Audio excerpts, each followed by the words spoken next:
నమస్కారం. The Nagaraj show కుటుంబ సభ్యులందరికీ హృదయపూర్వక స్వాగతం. నిన్న వార్తాపత్రికలో కుంభమేళా గురించి ఒక వార్త చదివాను. ప్రతిసారి కుంభమేళాకి వస్తున్న సాధువులు సన్యాసుల సంఖ్య పెరుగుతుంది అని, కొన్ని వందల మంది యువకులు సన్యాసం స్వీకరించారు అని. దీని అర్థం ఏమిటి? యువత సంసార జీవితానికి భయపడి సన్యాసం స్వీకరిస్తున్నారా? లేదు హిందూ ధర్మ పరిరక్షణ కోసం దైవారాధనలో మునిగిపోయాం అంటారా? సన్యాసం స్వీకరించిన యువకుడి వలన హిందూ ధర్మ పరిరక్షణ, సమసమాజ నిర్మాణం ఎలా జరుగుతుంది? అతను వివాహం చేసుకోలేదు, సంతానం కనలేదు, గృహస్థు ధర్మాలను నిష్ఠగా పాటించి ఉత్తమ సంతానాన్ని, పౌరులను తయారు చేయలేదు. వారికి హిందూ ధర్మ ఔన్నత్యాన్ని తెలియపరచలేదు. అలాంటప్పుడు సన్యాసం స్వీకరించడం వలన ఉత్తమ సమాజాన్ని, హిందూ ధర్మాన్ని నిలబెట్టిన వారు ఎలా అవుతారు? మోక్షమే నీ మార్గమైతే సంసార కర్మలను నిర్వర్తిస్తూ ధర్మాచరణ ద్వారా, సత్యనిష్ఠ ద్వారా కూడా మోక్షం సాధించవచ్చునని హిందూ ధర్మం తెలియపరుస్తుంది. జీవితం 4 ఆశ్రమాలుగా విభజింపబడింది. బ్రహ్మచర్యం, ఇది విద్యార్థి దశ. తల్లిదండ్రులు, గురువుల శిక్షణలో ఉత్తమ పౌరులుగా ఎదగడం. గృహస్థాశ్రమం, ఇది గృహస్థ జీవితం. పెళ్ళి, పిల్లలు, వారి పెంపకం, వారి పెళ్ళిళ్ళు, వారిని ప్రయోజకులను చేయడం. ఇక వానప్రస్థాశ్రమం, ఇది వనవాసం లాంటిది. అంటే ఈ రోజుల్లో వనవాసం సాధ్యం కాదు, కానీ వనవాసం లాంటి జీవితాన్ని గడపాలి. ఎదిగిన పిల్లల పట్ల వ్యామోహాన్ని వీడి వారిని వారి దారిలో వదిలి మనం విషయ వ్యామోహాలకు దూరంగా ఉండాలి. ఇక చిట్ట చివరిది సన్యాసం, తపస్సు. ఈ సన్యాసం అది కూడా భార్య అనుమతితో భర్త స్వీకరించాలి, లేదు ఇద్దరూ కలిసి సన్యాసం స్వీకరించవచ్చు. స్వయంగా స్వామి వివేకానందుల వారు గృహస్థాశ్రమం సన్యాసాశ్రమం కంటే కూడా చాలా గొప్పది అని ఎన్నోసార్లు తన ఉపన్యాసాలలో వివరించారు.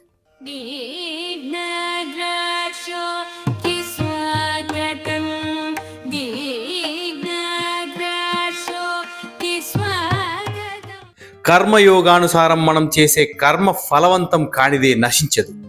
ప్రకృతిలోని ఏ శక్తి దానిని ఫలింపనివ్వక నిరోధించలేదు. నేనొక దుష్కార్యాన్ని చేస్తే దాని దుష్ఫలాన్ని నేను అనుభవించి తీరాలి. ఈ ప్రపంచంలోని ఏ శక్తి దాన్ని మాన్పలేదు, ఆపలేదు. ఇలాగే నేనొక సత్కార్యాన్ని చేస్తే అది సత్ఫలప్రదం కాకుండా అడ్డుకునే శక్తి ఈ ప్రపంచంలో ఎవ్వరికీ లేదు. కారణం ఉంటే కార్యం ఉండి తీరాలి. దాన్ని ఏది ఆపలేదు, అడ్డుకోలేదు. ఇక కర్మయోగాన్ని గురించి అతి చక్కని అనుపేక్షమైన విషయం ఒకటి ప్రస్తావింపదగ్గది. మన సత్కార్యాలు, దుష్కార్యాలు అత్యంతం అన్యోన్య సంబంధాలై ఉన్నాయి. మంచి చెడుల మధ్య ఒక గీత గీసి ఇది పూర్తిగా మంచి కార్యం, ఇది పూర్తిగా చెడ్డ కార్యం అని చెప్పలేము. ఒకే సమయంలో సత్ఫలితాన్ని, దుష్ఫలితాన్ని ఇవ్వలేని కార్యం అసలు లేనేలేదు.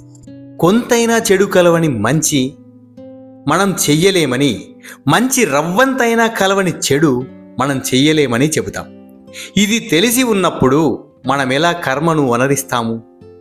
మానవుడు జీవించి ఉంటే క్షుద్ర జంతువులను, మొక్కలను చంపవలసి వస్తుందని, దేనినైనా ఎవరినైనా హింసింపవలసి వస్తుందని, కాబట్టి క్రమంగా ఆత్మహత్య చేసుకోవడం ఒక్కటే సంసార తరుణోపాయమని ఆశ్చర్యకరమైనంత అసంగతంగా బోధించే మత సాంప్రదాయాలు చాలా ఉన్నాయి.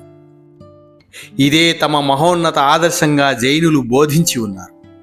ఈ సిద్ధాంతం ఎంతో యుక్తియుక్తంగా ఉన్నట్లు కనిపిస్తుంది, కానీ ఈ సమస్యకు సరైన సమాధానం భగవద్గీతలో కనిపిస్తుంది. ఇదే నిష్కామకర్మ సిద్ధాంతం. జీవిత కర్మలను చేస్తూ ఎందులోనూ సంగం లేని వారంగా ఉండటం. నువ్వు ఈ లోకంలో ఉన్నా ఈ లోకం కంటే సంపూర్ణంగా భిన్నుడవని, అందులో ఏ కర్మను నిర్వర్తిస్తున్నా నీకోసం నువ్వు చేయటం లేదని గ్రహించు. నీకోసం నువ్వు ఏ కర్మను చేసినా అది తన ఫలితాన్ని నీకు అంటగడుతుంది. అది సత్కర్మ అయితే సత్ఫలితాన్ని, దుష్కర్మ అయితే దుష్ఫలితాన్ని నువ్వు అనుభవించి తీరాలి. ఏ పని గాని నీకోసం చెయ్యబడనప్పుడు దాని ఫలితం నీకు చెందదు. లోకాన్ని విడవద్దు. లోకంలో వర్తిస్తూ దాని ప్రభావాలను సాధ్యమైనంత వరకు జీర్ణించుకోవాలి. నీ భోగానుభవానికి అయినప్పుడు కర్మ చెయ్యవద్దు. భోగానుభవం లక్ష్యంగా ఉండకూడదు. మొట్టమొదట అహంకారాన్ని చంపుకొని సమస్త లోకము నువ్వే అని భావించు. లోకం మన కోసం సృష్టింపబడితే మనము లోకం కోసమే సృష్టించబడ్డాం. మన భోగానికై ఈ లోకం సృష్టించబడిందని అనుకోవటం మనలను అణిచిపెట్టే పరమ దుష్టాభిప్రాయం. లోకం ఉండేది మన కోసం కాదు. ప్రతి సంవత్సరం కోట్ల మంది జనులు ఇక్కడి నుంచి గతిస్తున్నారు. ఇది లోకుల అనుభవానికి స్ఫురించటం లేదు. గతించిన వారి స్థానాన్ని కోట్ల మంది ఇతరులు భర్తీ చేస్తున్నారు. లోకం ఎంతగా మన కోసం ఏర్పడి ఉందో మనము అంతగా లోకం కోసం ఏర్పడి ఉన్నాం. నా మీద ఒక వ్యక్తి ఆధారపడి ఉన్నాడని నేను వ్యక్తికి సాయం చేయగలనని భావించడం కేవలం మనోదౌర్బల్యం మాత్రమే. మన కోర్కెలన్నింటికీ ఇదే పుట్టిల్లు. కోర్కె వల్లనే బాధలన్నీ కలుగుతున్నాయి. లోకంలో ఎవ్వరూ మన మీద ఆధారపడటం లేదని, ఏ బిచ్చగాడు మన దాన ధర్మాల మీద ఆధారపడడని, ఏ జీవి మన దయాదాక్షిణ్యాలపైన ఆధారపడడని, ఏ ప్రాణి మన సహాయానికై దేవులాడడని మన మనస్సులకు మనం చెప్పుకోవాలి. సమస్త జీవులకు ప్రకృతే తోడ్పడుతుంది. కోట్ల మంది మనం ఇక్కడ లేకున్నా ప్రకృతే వాటికి తోడ్పడుతుంది. నీ వంటి నా వంటి వ్యక్తుల కోసం ప్రకృతి ప్రవాహం ఆగిపోదు. ఇంతకు మునిపే చెప్పినట్లు పరులకు సాయం అందించడం ద్వారా మనలను తర్ఫీదు చేసుకునే అవకాశం మీకైనా నాకైనా కలగటం వరప్రసాదం. జీవితంలో మనం నేర్చుకోవలసిన గొప్ప పాఠం ఇది. దీనిని ఆశాంతం నేర్వగానే ఇక ఎన్నడూ అసౌఖ్యం కలగదు. సంఘంతో యథేచ్ఛగా మానవుడు కలిసి మెలగవచ్చును. మీకు భార్యలు ఉండవచ్చును, భర్తలు ఉండవచ్చును, దాసుల పటాటాలు ఉండవచ్చును, ఏలడానికి రాజ్యాలు ఉండవచ్చును. ఈ సంవత్సరంలోనే మీ మిత్రులలో కొంతమంది చనిపోయి ఉండవచ్చును. వాళ్ళు లేకపోవడంతో ప్రపంచం పురోగమించక వాళ్ళు తిరిగి రావాలని నిరీక్షించుకొని ఉందా? దాని ప్రవాహం ఆగిందా? లేదు. ప్రపంచం కొనసాగుతూనే ఉంది. కాబట్టి ప్రపంచానికి నీ వల్ల నెరవేరవలసినదేదో ఉన్నదనే భావాన్ని నీ మనసు నుంచి తొలగించుకో. ప్రపంచం నీ సాయాన్ని అపేక్షించదు. ప్రపంచానికి తాను ఉపకారం చేయటానికి జన్మించానని ఎవరైనా అనుకోవటం అవివేకం, అహంభావం. అది సుగుణ రూపంలో నటించే స్వార్థపరత్వం. నీ మీద గాని మరెవ్వరి మీద గాని ప్రపంచం ఆధారపడలేదని గ్రహించేటట్లు నీ మనస్సును, నీ నరాలను తర్ఫీదు చేసుకుంటే అప్పుడు నువ్వు నిర్వర్తించే కర్మ వలన యథారూపమైన ఎలాంటి ప్రతిక్రియ కలగదు.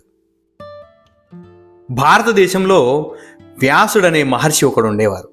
ఆయన బ్రహ్మ సూత్రకర్తగా సుప్రసిద్ధుడు. శుచి, అఖండ సిద్ధి పొందడానికి ఆయన తండ్రి ప్రయత్నించి విఫలుడైనాడు. ఆయన తాత కూడా ఇలాగే ప్రయత్నించి విజయం పొందలేదు. ముత్తాత విజయోపేతుడు కాలేదు. వ్యాసుడు పూర్తిగా కృతార్థనందలేదు. కానీ ఆయన పుత్రుడైన శుకుడు ఆజన్మ సిద్ధుడై వరలాడు. వ్యాసుడు శుకుడికి జ్ఞానోపదేశం చేసి పరమార్థాన్ని గరిపిన తర్వాత జనక మహారాజు సభకు పంపాడు. ఆయన ఒక గొప్ప రాజు. జనక విదేహుడని ఆయనకు పేరు. విదేహుడంటే దేహరహితుడని అర్థం. రాజైనప్పటికీ ఆయనకు తన దేహ స్మృతి బొత్తిగా లేదు. తానొక ఆత్మననే అనుభూతే ఆయనకు ఎప్పుడూ ఉండేది. ఇలాంటి జనకుని వద్దకు బోధోపదేశాలు పొందడానికి తన బాలశుకుని వ్యాసుడు పంపాడు. శుకుడు తన వద్దకు తత్వోపదేశార్థం వస్తున్నాడనే సంగతి జనకునికి తెలుసు. కాబట్టి ముందుగానే కొన్ని ఏర్పాట్లు చేసి ఉంచాడు. శుకుడు రాజభవన ద్వారాలను సమీపించినా ద్వారపాలకులు అతన్ని కొంచెం కూడా లక్ష్య పెట్టలేదు. అతడికి ఒక పీఠం మాత్రం ఇచ్చారు. దానిమీద అతడు 3 పగళ్ళు 3 రాత్రులు కూర్చునేవాడు. అతడితో ఎవ్వరూ మాట్లాడలేదు. నువ్వెవరు, ఎక్కడి నుంచి వచ్చావు అని కూడా అడగలేదు. అతడొక మహాముని పుత్రుడు. అతడి తండ్రిని లోకమంతా గౌరవిస్తుంది. అతడు స్వయంగా అత్యంత పూజార్హుడు. కానీ పామరులు, అల్పులైన నగర రక్షకులు అతన్ని లక్ష్య పెట్టలేదు. తర్వాత అకస్మాత్తుగా రాజుగారి మంత్రులు, ఉన్నతోద్యోగులు అక్కడకు వచ్చారు. నిరతిశయ పూజలతో స్వాగతోపచారం గావించారు. ప్రకాశమానమైన మణిమండపాలలోనికి అతన్ని పిలుచుకుపోయారు. పన్నీటితో స్నానం చేయించారు. దివ్యాంబరాలు కట్టబెట్టారు. 8 రోజులు ఉంచుకుని సర్వవిధ భోగాలను అనుభవింపచేశారు. ప్రసన్న గంభీరమైన శుకుడి ముఖం ఆదరణ నిరాధారాలచే ఎలాంటి మార్పును పొందలేదు. వాకిట్లో కాచుకున్నప్పుడు, ఈ భోగాలు అనుభవించేటప్పుడు అతడు ఒకే విధంగా ఉన్నాడు. తర్వాత అతన్ని రాజసభకు తీసుకుని వెళ్ళారు. రాజు సింహాసన ఆసీనుడై ఉన్నాడు. సంగీత నృత్యాది వినోదాలు సాగుతున్నాయి. అప్పుడు రాజు అంచు వరకు పాలు నిండిన గిన్నెను శుకుని చేతికిచ్చి, పాలు ఒక్క చుక్క కూడా తొరక్కుండా సభామందిరాన్ని 7 మార్లు ప్రదక్షిణ గావించమన్నాడు. పాటల మధ్య, సుందర వదనాల ఆకర్షణ మధ్య శుకుడు గిన్నె చేతబట్టి బయలుదేరాడు. రాజు కోరినట్లు అతడు 7 ప్రదక్షిణలు చేశాడు.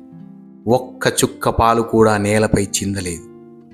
లోకంలో ఏదీ అతడి అనుమతి లేనిదే అతడి మనస్సును ఆకర్షించలేదు.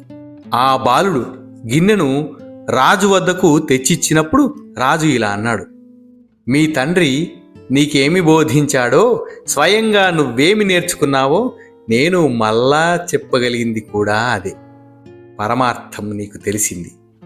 నువ్వు ఇంటికి పోవచ్చు. ఇలా మనోనిగ్రహాన్ని సాధించిన వ్యక్తిపై బాహ్యమైనదేది ప్రభావం చూపలేదు. అతడికి ఇక మీద బంధం ఉండదు. అతడు స్వాతంత్ర మనస్కుడు. అలాంటి వాడే సంసారంలో చక్కగా జీవించడానికి సమర్థుడు. లోకాన్ని గురించి 2 విధాలైన అభిప్రాయాలు గల వ్యక్తులు సాధారణంగా కనిపిస్తారు. కొంతమంది నిరాశావాదులై ప్రపంచం ఎంత ఘోరం, ఎంత దుష్టం అంటుంటారు. మరికొంతమంది ఆశావాదులై ప్రపంచం ఎంత చక్కనిది, ఆశ్చర్యకరమైనది అంటూ ఉంటారు. మనోనిగ్రహాన్ని సాధించని వారికి ప్రపంచం చెడ్డదిగా తోస్తుంది, లేదా మంచి చెడుల సమ్మిశ్రంగా అనిపిస్తుంది. మనోనిగ్రహ సంపన్నులైతే మనకు ఈ ప్రపంచమే ఆశాజనకమై కనబడుతుంది. అప్పుడు మనకు ప్రపంచంలో ఏది మంచిగా గాని చెడుగా గాని అనిపించదు. సర్వం ఉచిత స్థానంలో ఉన్నట్లు కనిపిస్తుంది. మొదట్లో ప్రపంచం నరకమని చెప్పే కొంతమంది మనోనిగ్రహాన్ని సాధించగానే ప్రపంచం స్వర్గమని చెప్పి తరచూ ముగిస్తూ ఉంటారు. అన్ని యోగాలు మనకు ఒకే గమ్యాన్ని చేర్చి పరిపూర్ణులను చేస్తాయి. ఏ యోగమైనా సరే మనం పూనికతో సాధించాలి, అంతే. కీలకమంతా సాధనలోనే ఉంది. ముందుగా వినాలి, తర్వాత మననం చేయాలి, పిమ్మట అభ్యసించాలి. ప్రతి యోగ విషయము అంతే. ఏ యోగాన్ని గురించి కానీ మొదట విని దానిని గ్రహించాలి. దురవగాహనంగా ఉండే అనేక విషయాలు నిరంతర శ్రవణ మననాలచే చక్కగా బోధపడతాయి. ప్రతి విషయము వెంటనే గ్రహించటం కష్టం. అన్నింటికీ వివరణలోనే ఉన్నది. మనకు మనమే నేర్చుకోవాలి. అప్పుడు మన భావనా శక్తి చేతను, గ్రహణ శక్తి చేతను విషయం మనకు స్పష్టమవుతుంది. దాని అనుభవం మనకు అప్పుడు మనలోనే కలుగుతుంది. ఇలాంటి అనుభూతే ప్రగాఢ సంకల్ప శక్తిగా పరిణమిస్తుంది. మొట్టమొదటిది అనుభూతి, తర్వాత అదే సంకల్పంగా పరిణమిస్తుంది. అప్పుడు దాని నుండి అద్భుతమైన క్రియాశక్తి ఉదయిస్తుంది. ఏ సిద్ధికి, ఏ వాదం మీద, ఏ సిద్ధాంతం మీద, ఏ విశ్వాసం మీద ఆధారపడవలసిన అవసరం లేదు. ఒక వ్యక్తి క్రైస్తవుడా, యూదుడా, హిందువా అనేది ఎంత మాత్రమూ విచారించదగ్గ విషయం కాదు.